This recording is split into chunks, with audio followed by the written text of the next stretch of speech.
Practice makes perfect. Really?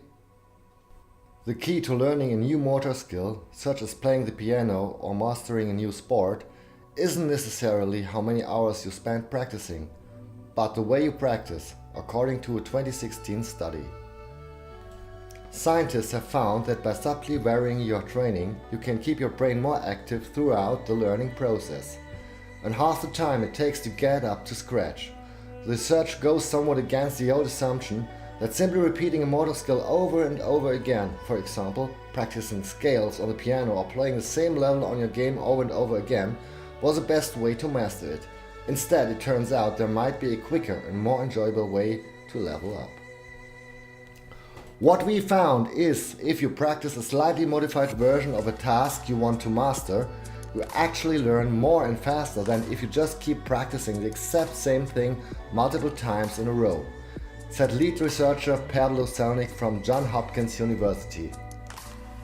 The researchers figured this out by getting 86 volunteers to learn a new skill, moving a cursor on a computer screen by squeezing a small device instead of using a mouse.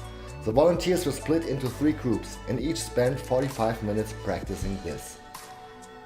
6 hours later, one of the groups was asked to repeat the same training exercise again, while another group performed a slightly different version that required different squeezing force to move the cursor. The third group only completed the first training session, so they could act as a control group. At the end of the training period, everyone was tested on how accurately and quickly they could perform the new skill, and predictably the control group did the worst after their one training session. But the surprise was that the group that had repeated the original training session actually did worse on the test compared to those who had mixed things up and trained in new areas. In fact, the group that modified their training did twice as well as those who repeated the original skill. So how does that work?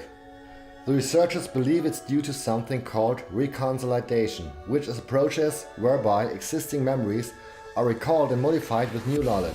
It's long been suggested that reconsolidation could help to strengthen motor skills.